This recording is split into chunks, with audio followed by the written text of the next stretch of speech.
Bienvenue à un nouvel épisode de Médecine in 3 minutes. Comme d'habitude, on va droit au but. Le sujet est expliqué d'une manière brève, claire et souvent illustrée. Alors, le sujet d'aujourd'hui est à propos du nerf hypoglosse. Nous allons successivement aborder la définition, l'origine, les nucléi, le trajet, les branches, sa fonction, les, les nerfs qui innervent la langue, la signification clinique, la déviation de la langue, les lésions du motoneurone supérieur et inférieur et le traitement par simulation dans l'apnée du sommeil. Alors, le nerf hypoglosse, c'est la 12e paire crânienne. Il innerve les muscles extrinsèques et intrinsèques de la langue, excepte un seul muscle qui n'est pas énervé, c'est le palatoglossus, qui lui est énervé par le nerf vague. Alors, le nerf hypoglosse est un nerf moteur seulement. Il n'est pas mixte, il est uniquement moteur.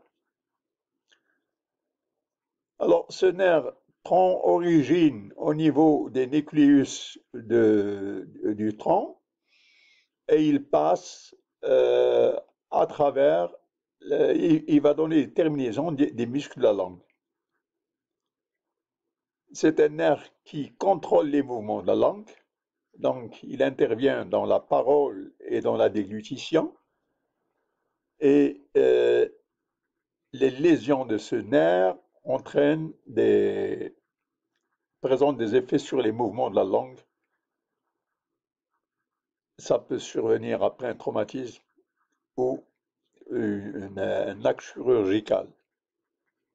Alors, voici l'itinéraire que nous allons suivre durant cette présentation. Alors, les nucléi, ensuite le passage à travers l'étui carotidien, ensuite le contour de l'angle du mandibule et ensuite l'arrivée à destination. Alors les nucléi, il y a ce qu'on appelle le nucléus hypoglossal. Alors ce nucléus hypoglossal, il va être connecté avec la substance réticulée et ensuite la substance réticulée va être connectée avec le faisceau médial longitudinal et ce faisceau médial longitudinal lui-même va être connecté avec le lemniscus médial avant que le nerf quitte entre l'olive et la pyramide. Alors voici une carte exhaustive des nucléi. Alors ici, tout en haut, c'est les nucléi gracillus et cuneatus. Juste en dessous, c'est les nucléus du tractus solitaire, les bleus. Ce qui est en vert, c'est le nucléus du vac. Et les deux jaunes au milieu sont les nucléus de l'hypoglossal. Alors ces nucléi de l'hypoglossal, ils vont se connecter avec la substance réticulée qu'on voit ici en blanc. Ensuite, les fibres vont traverser la substance médiale longitudinale, le fascicule médial longitudinal qu'on voit ici en jaune. Alors, les fibres qui ont connecté le faisceau longitudinal médial qu'on voit ici en jaune vont se connecter avec le lemniscus médial et le nucleus tectospinal, les bleus. Après cette connexion avec le nucleus tectospinal et lemniscus médial, les fibres vont enfin, entre la pyramide et l'olive, quitter le tronc. Alors, comment reconstituer ce schéma? Donc, le X qu'on voit ici, c'est le dorsal. La barre jaune, c'est l'hypoglosse. Alors, c'est les premiers gestes qu'il faut mettre. Ensuite, on passe à la phase 2. Et qu'est-ce que dans la phase 2, on va mettre les nucléus du tractus solitaris qui sont en bleu. Et au-dessus, on va mettre le nucléus gracilus et nucléus cuneiforme en vert. Donc, on a ici un nez et on a 2 yeux et des sourcils. Le 3, c'est une bouche avec le lemniscus médial qu'on voit ici, le lemniscus du fascicule longitudinal qu'on voit ici en rouge, la substance réticulée qu'on voit ici en gris et le tectospinal qu'on voit ici en blanc. Et puis, le nerf, il va quitter entre l'olive et la pyramide.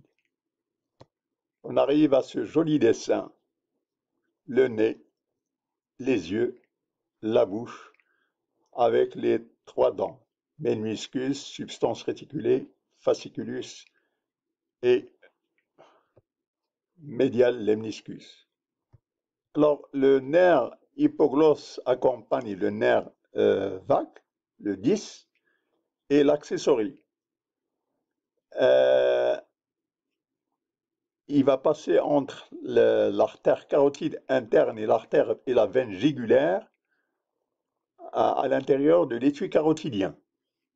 Au niveau de l'angle du mandibule, il va contourner la branche postérieure du digastrique et va former une spire autour de l'artère occipitale avant de se terminer à la pointe de la langue.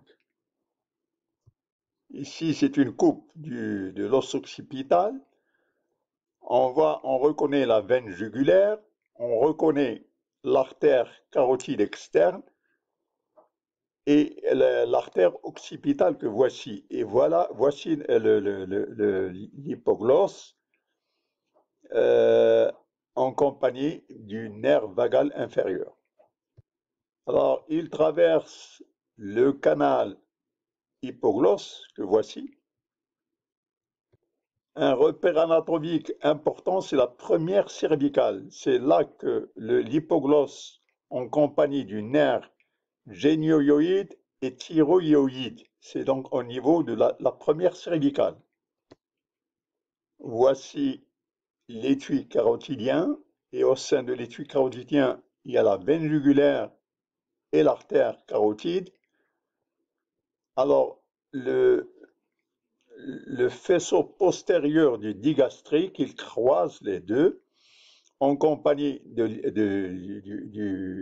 l'hypoglosse et il va contourner l'osioïde pour aller à la pointe de la langue. Alors, au niveau de la langue, il innerve le génioglosse, le iodoglosse et le styloglosse. 1, 2 et 3.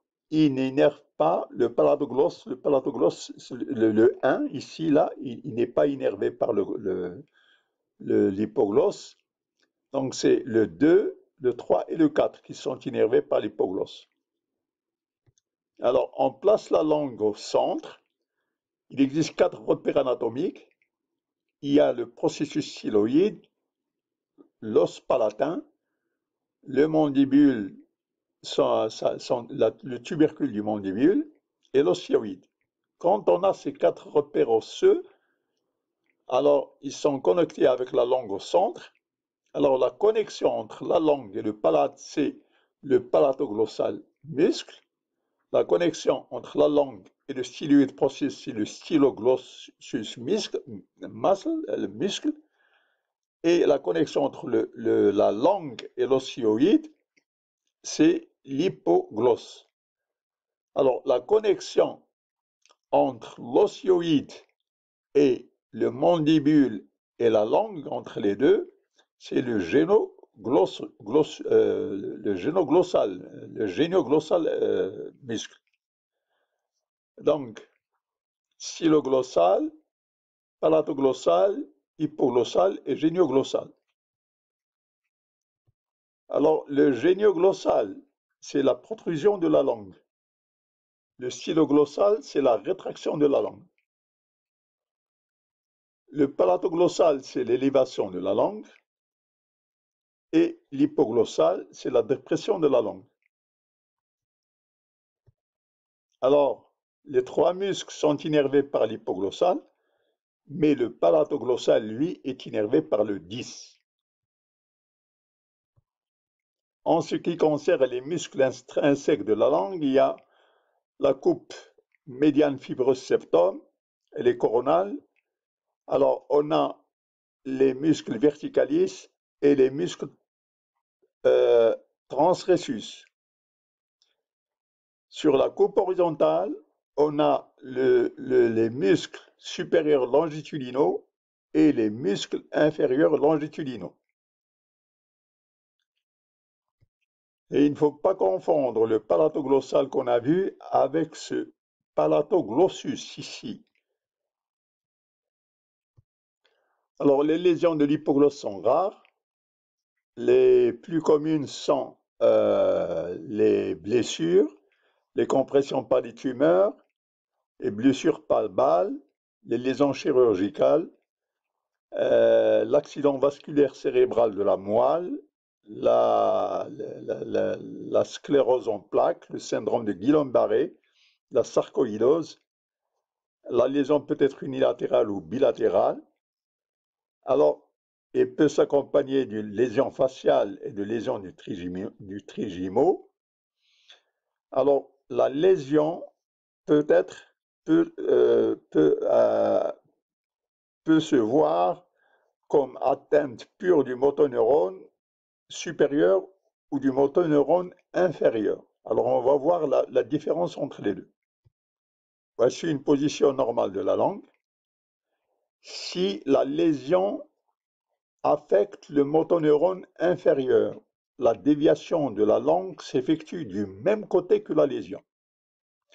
Si la lésion affecte le motoneurone supérieur, la déviation s'effectue en sens inverse de la lésion.